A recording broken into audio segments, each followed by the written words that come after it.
মুনফি হতাশার নিঃশ্বাস ছাড়ল। এই মিহালের জন্য তাকে কম জ্বালা পোহাতে হয়নি। এখন তাদের মধ্যে আগের মতো বন্ধুত্ব না থাকলেও বিপদে পড়লে দুজন দুজনের পাশে থাকবেই। এখন তাদের মাঝে যা ঝামেলা তা কেবল মুখে মুখে। তো মনে মনে এখনো আগের মতোই বন্ধু আছে তারা, যার জন্য কেউ কারো কাছ থেকে দূরে থাকতে পারছে না। না মিহাল পারছে নিজের সমস্যার কথা মনফিকে না বলে থাকতে, আর না মনফি পারছে মিহালকে সাহায্য না করে থাকতে। দুজনেই এই না পারার দিকে ব্যর্থ। মনফি হার মেনে মিহালকে জিজ্ঞেস করলো, তাহলে তোর সেই শত্রুর বউকে ছলে বলে কৌশলে ফাঁসানোর জন্য কি এখন আমাকে বেরিতে যেতে হবে? দেখ ভাই, আগেই বলে দিলাম, এই ডাক্তারি ছেড়ে আমি কোনো গভীর জলের ফিশ ধরার জন্য বাংলাদেশে যেতে পারবো না। মিহাল আবার ঠোঁট কামড়ে হাসলো, তারপর বলল, আমার কাছে সলিড ইনফরমেশন এসেছে। সেই মেয়েটি নাকি আমার ইউনিভার্সিটিতেই আমার সাবজেক্টেই চান্স পেয়েছে। আমাদের কারো কাছে যেতে হবে না। মাছ ধরার জন্য আমাদেরকে জলে নামতে হবে না। মাছ নিজে থেকেই আমাদের জালে ফেসে যাবে। কথাটি বলেই মিহাল বাঁকা হাসলো। মনভি কেবল পকেটে হাত গুজে দাঁড়িয়ে রইল। ইরফানের চোখে ঘুম নেই। সে ঘরে এসে পায়চারি করছে, কিছুতেই সে নীলাকে প্যারিস যেতে দিবে না। আর সে বিছানার উপর বসে বসে ইরফানের কর্মকাণ্ড দেখছে। তার ভীষণ বিরক্ত লাগছে ইরফানের নীলার জন্য এত আকুলতা দেখে। এত আদিক্ষেত দেখানোর কি আছে তা তার মাথায় ঢোকে না। সে কণ্ঠে কোমলতা এনে ইরফানের উদ্দেশ্যে বলল, ইরফান জান, এখানে আসো না একটু। ইরফানের মেজাজ এমনিতে বিগড়ে ছিল। এমন সময় আরশির ন্যাকামি তার বিন্দু মাত্র ভালো লাগলো না। বিগড়ে যাওয়া মেজাজ আরও বিগড়ে গেল। সে আরশির দিকে না তাকিয়ে ঝাঁঝালো কণ্ঠে বলল, ও বেশি কথা না বলেই ঘুমিয়ে পড়ো, আমাকে আমার মতো থাকতে দাও। দেখছো এমনিতেই টেনশনে আছি, এমন ভাব করছো যখন তুমি জানোই না নীলা প্যারিসে গেছে। কি হতে পারে? নিজে তো কিছু ভাবছো না, অন্তত আমাকে ভাবতে দাও। কথাগুলো বলে ইরফান রুমের বারান্দায় চলে গেল। আরশি তার যাওয়ার পানে চেয়ে রইল, চোখে মুখে তার রাগের ছাপ স্পষ্ট। ইরফান বারান্দায় চলে যেতেই আরশি রেগে বিছানার ওপর থেকে বালিশ মেঝেতে ছুঁড়ে ফেলল। তারপর রাগে ফুঁসতে ফুঁসতে বলল, এই নীলা সব সময় জিতে যায়, তার কাছ থেকে আমি কখনোই কিছু কেড়ে নিতে পারলাম না। ছোটবেলা থেকেই সবার প্রশংসা পেয়ে বড় হয়ে এসেছে, তো চেষ্টা করেও কখনো তার থেকে বেশি ভালো রেজাল্ট করতে পারিনি। সব সময় 5 কি 10 নাম্বার কম পেতাম। আরশি চলে গেল অতীতের ভাবনায়। অতীত। আরশি আর নীলা সবে এসএসসি পরীক্ষা শেষ করলো। এখন তারা দুজনেই ফ্রি, তাই সিদ্ধান্ত নিল আজ তারা ঘুরতে যাবে। মূলত আরশি নাকি নীলাকে কিছু একটা বলবে, তার জন্যই দুজন মিলে ঘুরতে গেল। দুজনে মিলে রমনা পার্কে বসে বসে বাদাম খাচ্ছে। নীলা বাদামের খোসা ছাড়াতে ছাড়াতে বলল, কিরে, কিছু বলছিস না যে? কিছু একটা বলবি বলে তো এত তাড়াহুড়ো করে আমাকে এখানে আনলি। এখন মুখে কুলু পেটে বসে আছিস কেন?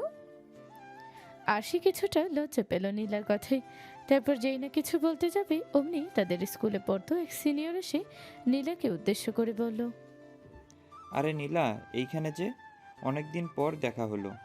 পরীক্ষার পর তো আর দেখাই হলো না। নীলাও ছেলেটির প্রশ্নের উত্তর দিতে লাগলো হাসি মুখে। ছেলেটি তাদের স্কুলেই পড়তো, তাদের 2 ব্যাচ বড়। ছেলেটির নাম ইফান। এখন অবশ্য ছেলেটি কলেজে পড়ে, কিন্তু ছেলেটির মা তাদের স্কুলের শিক্ষিকা হওয়াতে ছেলেটি প্রায় তাদের স্কুলে আসে এবং তাদের সাথে প্রায় দেখা হয়। ইফান শুধু নীলার সাথেই কথা বলছে। তার পাশে যে আশি বসে আছে এটা সে খেয়ালই করছে না, যা আশি মোটেও পছন্দ না।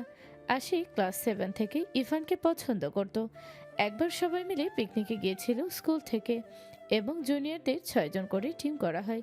সেখানে একজন করে সিনিয়র টিম লিডার থাকে, এবং সে আর নীলা ইফানের টিমে পড়েছিল। তখনই তার ইফানকে দেখে মনে ভালো লাগার জন্ম হয়, যাকে বলে লাভ এট ফার্স্ট সাইট। কিন্তু এই সম্পর্কে সে নিজের বেস্ট ফ্রেন্ডকেও কিচ্ছু বলেনি, কারণ তার ভালোবাসা ছিল একতরফা। সেই কথাটি বলার জন্যই আজ নীলাকে মূলত এখানে ডেকেছে। ইভান নীলাকে বলল, যাক, ভালোই হয়েছে, তোমার সাথে দেখা হয়ে গিয়েছে। তোমার সাথে কিছু কথা ছিল আমার। নীলা স্বাভাবিক ভঙ্গিতেই বলল, জি ভাইয়া, বলুন, শুনছি। আরশিও নড়ে চড়ে উঠল। সে শুনতে চায় ইভান নীলাকে কি বলে।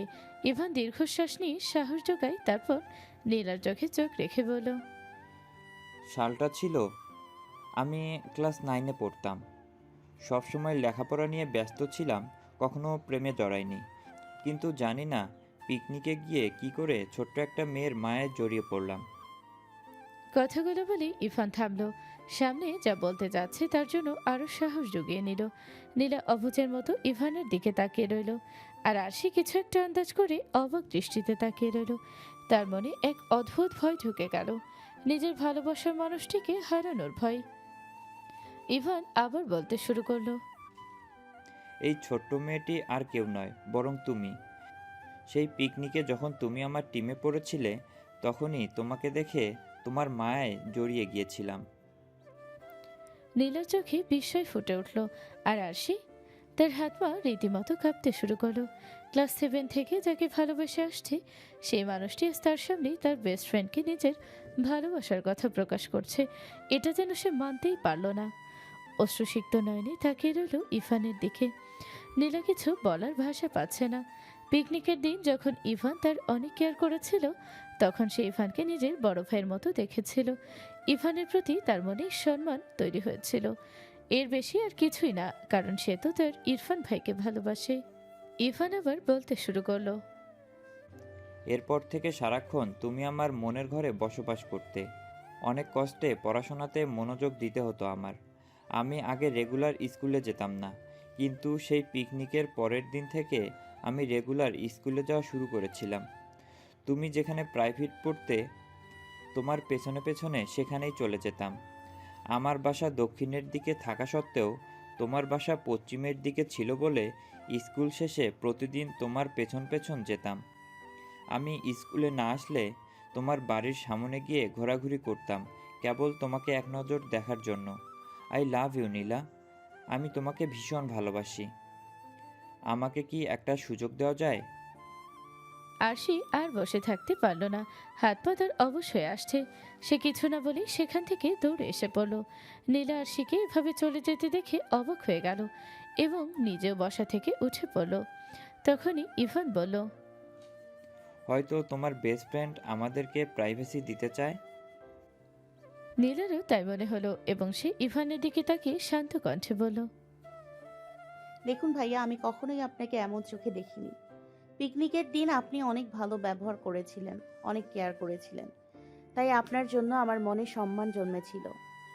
আপনাকে নিজের বড় ভাই হিসেবে দেখেছি আমি, আর তাছাড়াও ছোটবেলা থেকে আমার বিয়ে ঠিক হয়ে আছে। আমি আপনাকে আঘাত করতে চাই না, তাই আমাকে ভুলে গিয়ে নতুনভাবে জীবন শুরু করুন। অবশ্যই আল্লাহ আপনার জন্য ভালো কাউকে রেখেছে। আসছি, ভালো থাকবেন। কথাগুলো বলে নীলা বড় বড় কদমে সেই জায়গা ত্যাগ করলো, আর অশ্রুসিক্ত নয়নে তার যাওয়ার পানে চেয়ে রইল ইরফান। সে সত্যি নীলাকে খুব ভালোবাসতো, কিন্তু নীলার খুশির জন্য নীলাকে আর সে বিরক্ত করবে না। আশি বাড়ি ফিরে নিজের ঘরে ঢুকে দরজা লাগিয়ে দিল। চোখ দিয়ে তার অনবরত পানি পড়ছে। তার সামনেই তার ভালোবাসার মানুষ নীলাকে প্রপোজ করেছে। এটা তার সহ্য হচ্ছে না। বিছানার পাশে একটি ছোট্ট টেবিলের ওপর তারা নীলার ছবির ফ্রেম ছিল। আরশি সেই ফ্রেম ধরে মেঝেতে ছুঁড়ে ফেলল। ফ্রেমের কাজ ভেঙে গেল। ফাটল ধরল তাদের দুজনের ছবির মাঝে। কিন্তু কেবল কি তাদের ছবির মাঝেই ফাটল ধরেছে? আরশি নীলার ছবির ওপর পাক রেখে আয়নায় নিজেকে দেখে বলতে লাগলো, তোর থেকে দেখতে কোনো অংশে কম না তো, বরং তোর থেকে অনেক বেশি সুন্দর। আমার চুল কোমরের নিচে পড়ে, এত লম্বা এবং ঘন, গায়ের রং ধবধবে সাদা। তোর মতো বোরকা পরে আন্টি সেজে ঘুরি না সব সময়, ফিটফাট থাকি। তবুও কেন মানুষ তোকে পছন্দ করে? এমনকি আমার ভালোবাসার মানুষটিও তোকে ভালোবাসে। তুই এটা কি করে করতে পারলি নীলা? আমার যে কষ্ট হচ্ছে। আমার ভালোবাসার মানুষটিও আমাকে ভালোবাসে না। তুই কি বুঝিস ভালোবাসার মানুষটি ভালো না বাসলে কেমন লাগে? আল্লাহ, আমার কষ্ট হচ্ছে। আমরা যাকে ভালোবাসি তারা কেন আমাদের ভালোবাসে না? আর তারা আমাদেরকে ভালো না বাসলে তাদের প্রতি কেন আমাদের এক আকাশ সমান নিঃস্বার্থ ভালোবাসা জন্মায়? কেন তারা আমাদের নসিবে থাকে না? কেন তারা আমাদের ভালোবাসার বদলে বিন্দুমাত্র ভালোবাসা দিতে পারে না? কেন আল্লাহ, কেন? কথাগুলো বলেই আরশি কান্নায় ভেঙে পড়ল। তার বুক ফেটে যাচ্ছে কষ্টে, গলা ফাটিয়ে কান্না করতে ইচ্ছে করছে, কিন্তু কান্না করে নিজের কষ্টের কথা কাকে বলবে? মা বাবাও তো তাকে না ভালোবাসে, তাকে ছাড়া চলে গিয়েছে। ভাই একটা বিদেশে, আপন বলতে তো তার আর কেউ নেই। এসব মনে করেই আবার কাঁদতে শুরু করলো সে।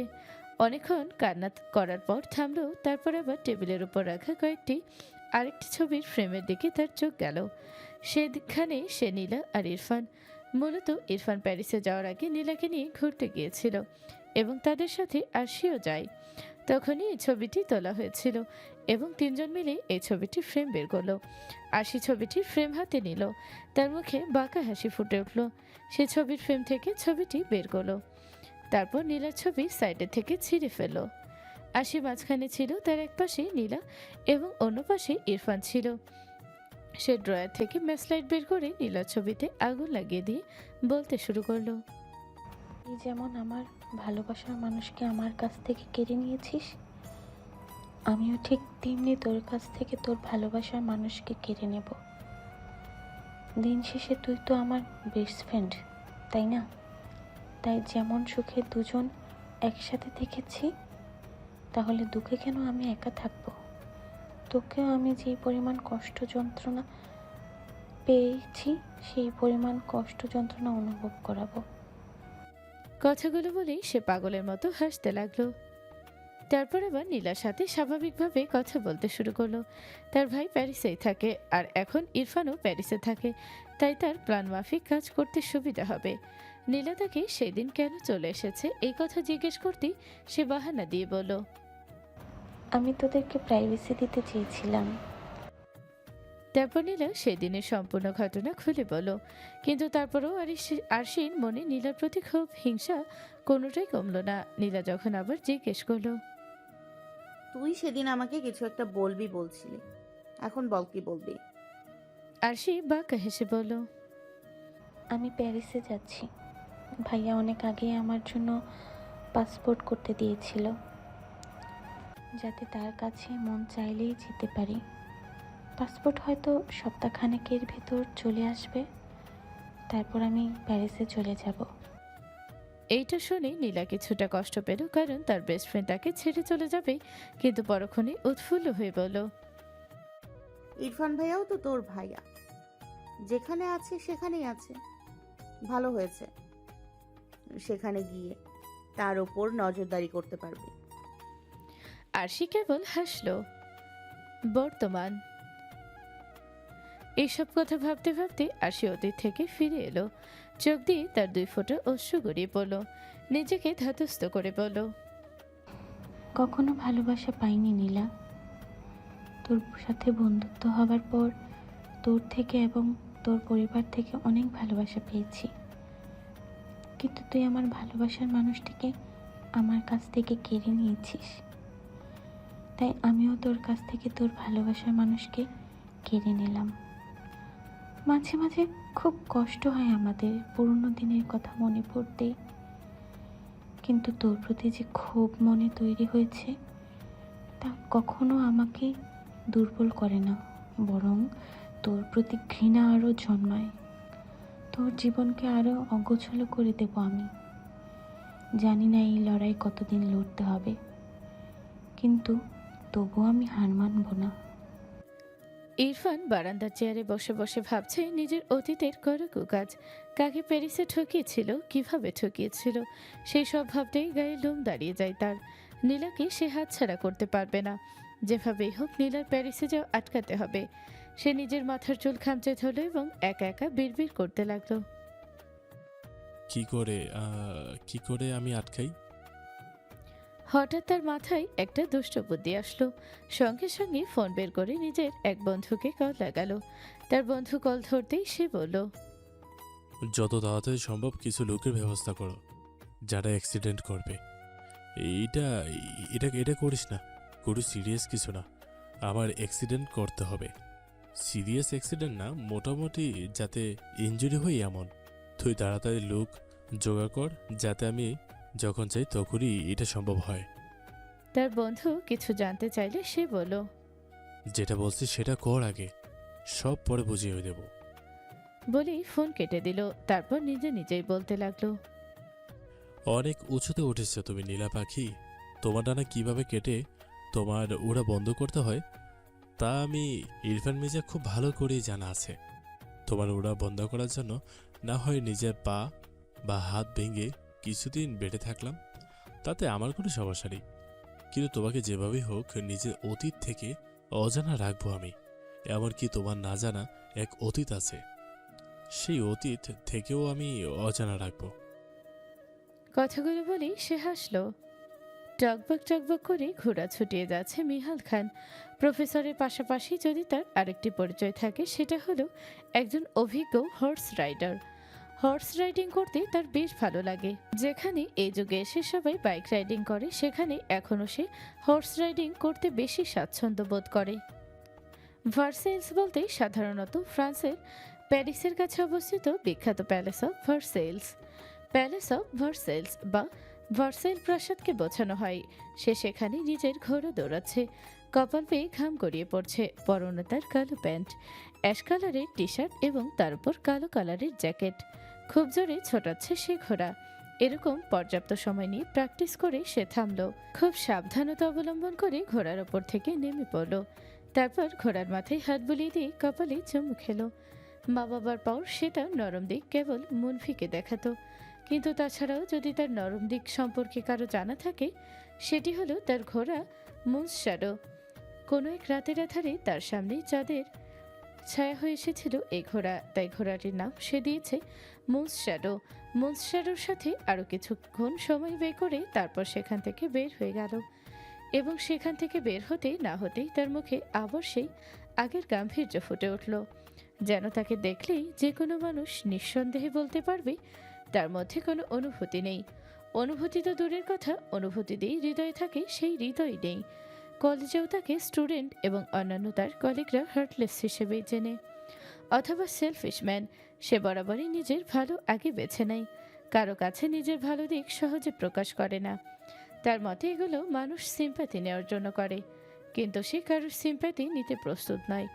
তার কাছে তার ইগো আগে, অ্যাটিটিউড আগে, তারপর বাকি সব। কিন্তু হ্যাঁ, সব থেকে গুরুত্বপূর্ণ বিষয় হলো সে যতই হৃদয়হীন হোক এবং স্বার্থপর মানুষ হোক, নিজের স্বার্থ খুঁজতে গিয়ে কখনোই অন্য কারো ক্ষতি করেনি। মিহাল নিজের ব্ল্যাক মার্সিডিজে উঠে বসলো। তারপর তার ফোনে কল এলো। ফোনের স্ক্রিনে নাম্বার দেখে বাঁকা হাসলো। এই কলেরই সে অপেক্ষা করছিল। ফোন লাউড স্পিকারে দিয়ে গাড়ি চালাতে লাগলো। অপর পাশের ব্যক্তিটি বলল, বস, আমি আমার লোকদের দ্বারা যতটুকু জানতে পেরেছি ততটুকুর ভেতর একদম কনফার্ম হয়ে বলছি যে মেয়েটির ফ্লাইট আগামীকাল সন্ধ্যায়। মিহালের ঠোঁটে স্মিত হাসি ফুটে উঠল। সে ঠোঁটের হাসি বজায় রেখে বলল, ওয়েল ডান। যে করেই হোক মেয়েটি যেন একদম নিরাপদভাবে এখানে পৌঁছায়। কেউ যদি কোনো রকম বাধা দেওয়ার চেষ্টা করে তাহলে প্রয়োজন পড়লে তাকে পথ থেকে সরিয়ে দেবে, কিন্তু হ্যাঁ, জানে মারবে না। সেটার জন্য তো আমি আছি। কিন্তু মেয়েটি যে কোনো হালে যেন সঠিক সময় নিজের ফ্লাইট পেয়ে যায়। অপর পাশের ব্যক্তিটি ওকে বস বলে ফোন কেটে দিল। মিহাল বাঁকা হেসে বলল, অনেক লুকোচুরি খেলেছিস তুই আমার সাথে। আমার কাছের মানুষ হয়ে তারপর আমাকে ঠকিয়েছিস। আমিও তোর কাছের মানুষের মাধ্যমে তোকে ঠকাবো। তার জন্য যত নিচে নামতে হয় আমি নামবো। কাউকে মাথায় তুলে আছাড় দেওয়ার জন্য আগে নিচে বসে তাকে মাথায় চড়ার সুযোগ দিতে হয়। আমিও তাই করব। কিন্তু তুই আমার হাতে ধ্বংস হবি। যেসব অতীত মাটির তলায় চেপে রেখেছিস সেগুলো আস্তে আস্তে মাটি খনন করে বের করব। দেখা যাবে অতীতকে বের করতে গিয়ে মাটি খনন করার সময় হীরা পেয়ে গেলাম। নীলার ব্যাগপত্র সবকিছু একদম গোছানো শেষ। তার মা চাচিরা মিলে সবকিছু গুছিয়ে দিয়েছে। এক লাগেজে যদি তার কাপড়, তো আরেক লাগেজে তার মা চাচিরা মিলে নিজেদের হাতে বানানো খাবার ভরে দিচ্ছে, যেমন মুড়ির মোয়া, হাতের বানানো আচার, আমসত্ত্ব, নারকেলের নাড়ু, এর সকল কিছু। এমন সময় তার বাবা চাচারা তার রুমে এলো। নীলা বসে বসে ইবাদ এবং আবিদের সাথে কথা বলছিল। আবির নীলা প্যারিসে চলে গেলে সেও নিজের মেডিকেলেতে চলে যাবে। বাড়ি সম্পূর্ণ খালি হয়ে যাবে বলে ইবাদের মন খারাপ। এখন সেও জেদ ধরেছে যে সে হোস্টেলে চলে যাবে, কিন্তু এত অল্প বয়স হয়ে তোর তাকে হোস্টেলে দেওয়া যাবে না। আর বাড়ির সব ছোটরা যদি একসাথে চলে যায় তাহলে বড়দের খুব খারাপ লাগবে। তাই নীলা এবং আবির মিলে ইবাদকে বোঝাচ্ছে। ইমরান মির্জা, আকাশ মির্জা এবং নিলয় মির্জা লাগেজ খুলে নিজেদের মতো দেখতে লাগলেন, যাকে বলে মনের সন্তুষ্টি। হঠাৎ ইমরান মির্জা নারকেলের নাড়ুর বয়াম হাতে নিয়ে ভাঙা কণ্ঠে বললেন, হাতের তৈরি নারিকেলের নাড়ু মিনুর খুব প্রিয় ছিল। সবাই স্তব্ধ হয়ে গেল। আকাশ মির্জা এবং নিলয় মির্জার চোখে পানি, এবং তাদের স্ত্রীরা মিনুকে নিজ চোখে সামনাসামনি না দেখলেও তাদের মুখ থেকে এত প্রশংসা শুনেছেন যে তারাও মিনুর ভক্ত হয়ে গিয়েছেন। তারা এসে নিজেদের স্বামীদেরকে সান্ত্বনা দিলেন। পিছনে আবিরিবাদের সাথে কথা বলাতে ব্যস্ত থাকলেও নীলার মনোযোগ বড়দের দিকে ছিল। বিশেষ করে মিনু নামটা শুনেই তার নজর এদিকে চলে এলো। তার মনে আবার পুরনো করে কৌতূহল জেগে উঠল।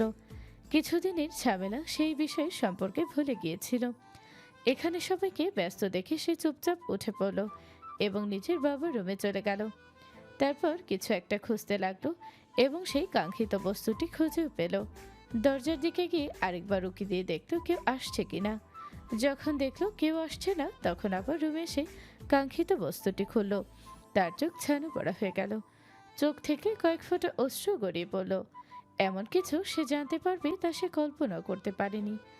একের পর এক ধাক্কা যেন সে পেয়েই যাচ্ছে, তবু প্রত্যেকটি ধাক্কা পরপর দুর্বল না হয়ে বরং আরও বেশি পাথর হয়ে উঠছে।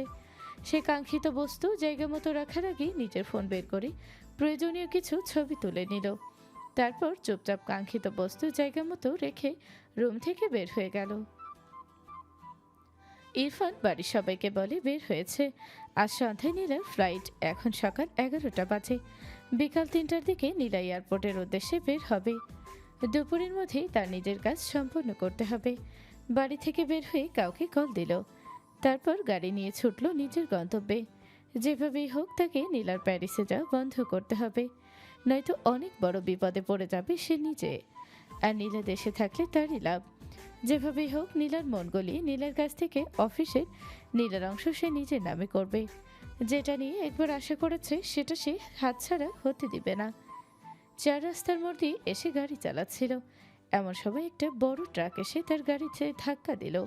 ফলস্বরূপ সে গাড়ির ব্রেক কষতে গিয়ে গাছের সাথে ধাক্কা খেল এবং মাথা লাগলো গাড়ির স্টিয়ারিংয়ে। কপাল থেকে রক্ত বের হতে শুরু করলো। গাড়ির গ্লাস ভেঙে কিছু টুকরো তার গায়ে এসে লাগলো। আসলে সবকিছু তার মনের মধ্যে প্ল্যান করা ছিল, কিন্তু সে নিজের চিন্তায় মগ্ন ছিল বলে ভুলে গিয়েছিল এখানে তার প্ল্যান সফল হবে। তাই অ্যাক্সিডেন্টে কিছুটা গুরুতর আহত হয়ে গেল। যে অ্যাক্সিডেন্ট করেছে সে তার কথা মতন পালিয়ে গেল। আশেপাশের লোক এসে তাকে গাড়ি থেকে বের করে হসপিটালে নিয়ে গেল এবং ভর্তি করিয়ে দিল। ইকরা নীলার বাড়িতে চলে এসেছে। দুজন মিলে একসাথে বের হবে। তাই নীলার বাড়ি থেকে এয়ারপোর্টে যাওয়া সোজা। ইকরার বাড়ি কিছুটা দূরে, তাই চলে এসেছে আগে আগে। ইকরার সাথে তার মা বাবা এসেছে। মেয়েকে এয়ারপোর্টে দিয়ে তারপর ওনারা বাড়ি ফিরে যাবেন। সবাই মিলে বসে দুপুরের খাবার খাচ্ছেন। দুপুরের খাবার খেয়ে কিছুক্ষণ জিরিয়ে সবাই এয়ারপোর্টের উদ্দেশ্যে রওনা হবেন। আরশিয়া নিচে খেতে এলো না, কারণ নীলার প্রতি সবার আদি খেতে তার পছন্দ হবে না। সবাই খাওয়া শেষ করে ড্রয়িং রুমের সোফায় বসলো। বড়রা মিলে দুই মেয়েকে এটা সেটা বোঝাচ্ছে, যেহেতু প্রথমবার দেশের বাইরে যাবে একা একা। এমন সময় ইমরান মির্জার ফোনে কল আসলো। তিনি কল ধরতে কেউ একজন বলল,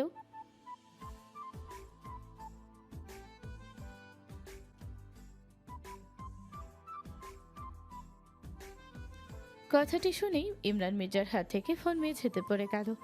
অস্পষ্ট স্বরে কেবল বললেন, ইরফানের অ্যাক্সিডেন্ট হয়েছে। সঙ্গে সঙ্গে ড্রয়িং রুমে নীরবতা নেমে এলো। সবার চোখে মুখে আতঙ্কের ছাপ ফুটে উঠল। নীলা কিছুটা স্তব্ধ হয়ে গেল এমন কথা শুনে। মনের ভেতর এক অদ্ভুত অনুভূতি হলো, কিন্তু এই অনুভূতির নাম জানা নেই তার। এমন না যে তার এই কথা শুনে ভালো লেগেছে, কিন্তু হ্যাঁ, কোন দিক দিয়ে খারাপ লাগছে না।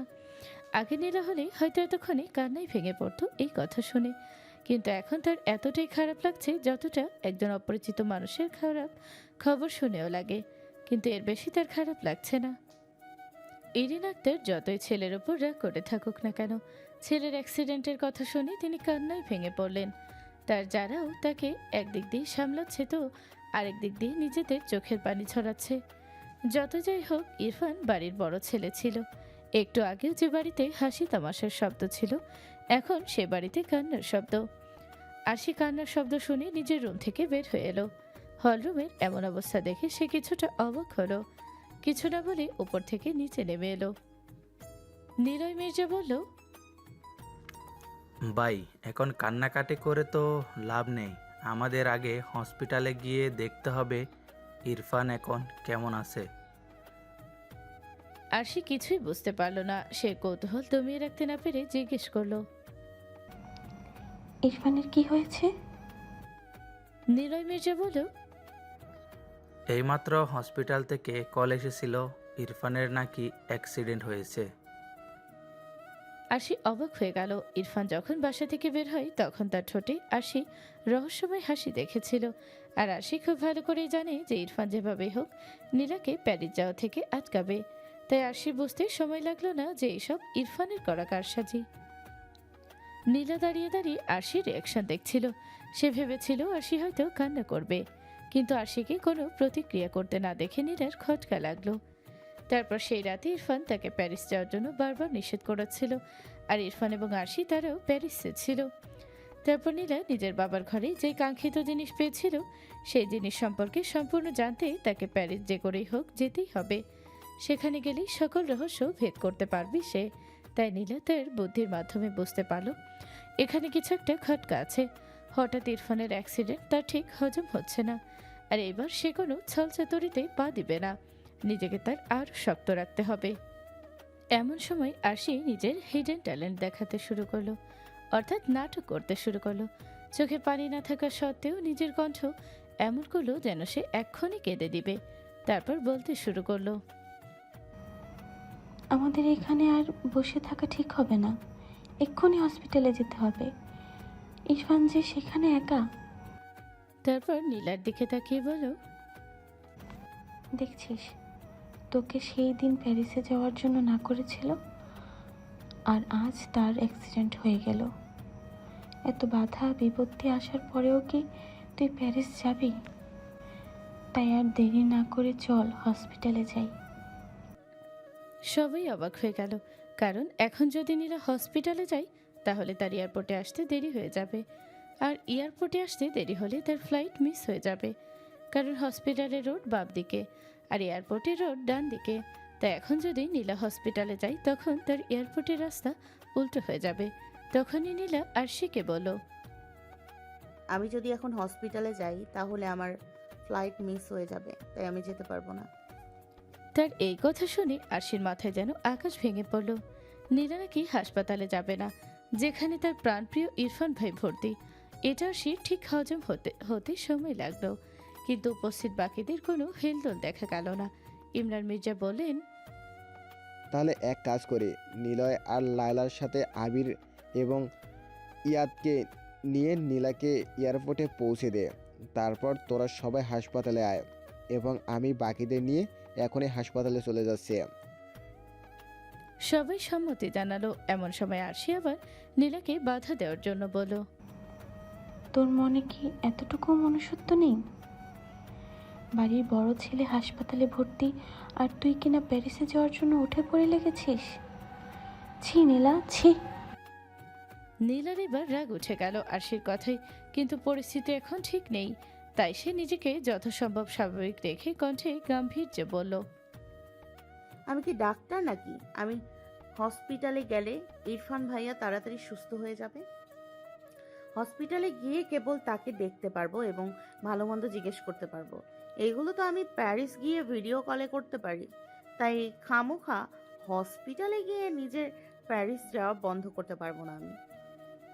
আরশি স্তব্ধ হয়ে গেল। সে নীলার কথার প্রেক্ষিতে আর কিছু বলতে পারল না, বরং কপট রাগ দেখে বড় বড় কদমে বাড়ি থেকে বের হয়ে গেল এবং নিজে নিজে বলতে লাগলো, কোন কপালে যে ওই ইরফান শালারে বিয়ে করেছি আল্লাহ খোদা জানে। মানুষের বুদ্ধি মাথাতে না থাকলে অন্তত হাঁটুতে থাকে। এই লোক নির্লজ্জ অসভ্য জানোয়ারের তাও নেই। নীলাকে প্যারিসে যাওয়া থেকে আটকানোর জন্য নাকি তিনি নিজের অ্যাক্সিডেন্ট করালেন। আহ, কি বুদ্ধিমান ব্যক্তিটা এসেছে আমার দুনিয়াতে। এমন বুকা থাকে, এই অসভ্য শয়তান ব্যাডারে গালি দিয়া নিজের পাপ